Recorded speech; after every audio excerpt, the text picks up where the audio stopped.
The majority of angels that have appeared to people are anonymous, and so we have to look at the context of a painting to identify what the story is.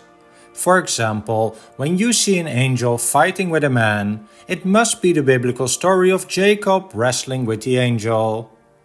But if you look at different religions and all sorts of non-biblical sources, you can identify more than 150 angels who were mentioned by name, including both good angels and fallen angels. Think, for example, about the angel Gabriel, who announced the birth of Jesus to the Virgin Mary. But angels are a mysterious subject, and the various sources and religions do often not agree on the names of angels, their ranking and importance, and their appearance.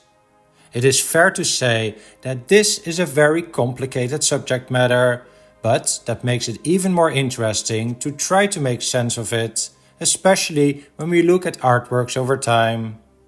Let's start with the angels that are mentioned in the Bible. In total, angels are mentioned some 300 times in the Bible, but only rarely their name is stated. Among them are the good angels Gabriel and Michael, as well as two different fallen angels.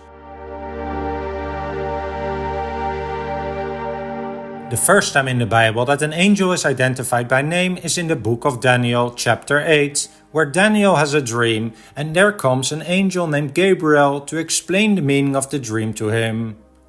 Later in the book of Daniel, he is mentioned again, and Gabriel is also mentioned in relation to Zechariah, the father of John the Baptist. The fourth time he is mentioned is during the Annunciation of the birth of Jesus to the Virgin Mary. One common thing among these passages is that Gabriel appears to these people in human form, explaining why many artists captured this angel resembling the human body. The first time Gabriel is mentioned, it is explicitly written that he looked like a man to Daniel. And in the next chapter of Daniel, it is mentioned that Gabriel flew to Daniel, which is one of the reasons angels are depicted with wings, although it is never explicitly mentioned that Gabriel has wings. In the New Testament, in the Gospel of Luke, Gabriel appears once again, first to announce the birth of John the Baptist to his father Zechariah. Shortly after that, Gabriel also appears to the Virgin Mary, announcing the birth of Jesus. In both instances, no mention is made about the gender or appearance of Gabriel. So all we know is that in Daniel, Gabriel is described as a man, and that Gabriel seems to have the ability to fly. That's not much, but we do know that in these episodes he is a messenger of God announcing God's plans for the future to specific people. So these are the very basics about Gabriel, and this is the information that many artists who painted him would have been familiar with. From here, it gets more complicated, as Gabriel is also mentioned in books that are important to other religions. For example, in the Book of Enoch, an ancient Hebrew apocalyptic religious text, but also in the Quran. There's, for example, the story that Gabriel meets the Prophet Muhammad. The second angel that is explicitly mentioned in the Bible is Michael, and in the Epistle of Jude he is called an archangel, indicating that there are different ranks of angels, with the archangel being more important than a regular angel. Interestingly, Gabriel is generally also considered an archangel, but he is only identified as such in post-biblical sources. The first time Michael is mentioned is again in the book of Daniel, when another unidentified angel speaks about Michael and describes him as the great prince and as one of the most important princes. And he is also described as a warrior.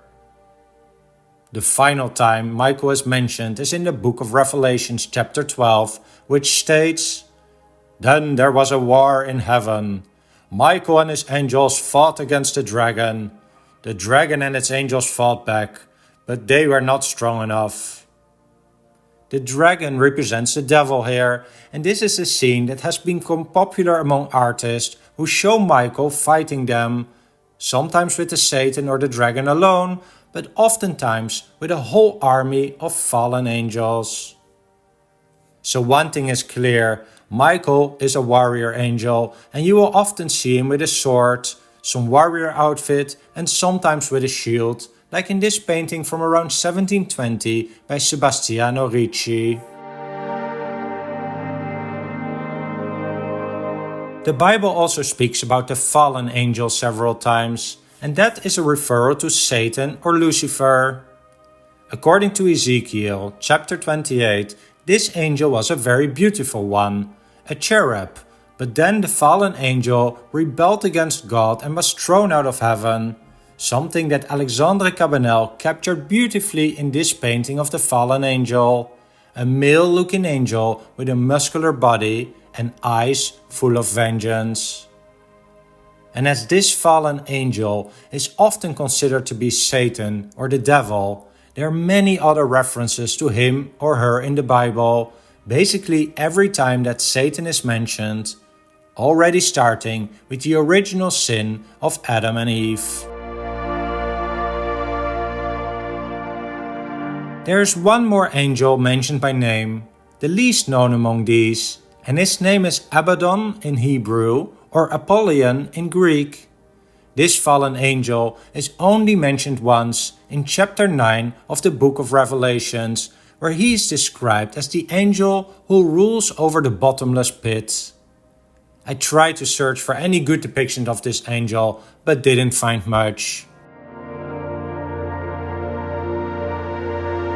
To make a start with the complicated subject of angels in art, I have stuck to the very basics and looked at how they are described in the Bible and depicted by artists. Of course, there are many more paintings containing one or more of these four angels that are based on different sources. For example, the 15th century French heroine Joan of Arc was visited by an angel at age 13, whom she later identified as the Archangel Michael. And sometimes Michael is shown in scenes of the Last Judgment. Well, I hope this introduction to angels was interesting, and there's definitely more to come on this in the next videos. For example, why do some angels have colorful wings and others don't? What is the difference between small angels and human-sized angels? And more.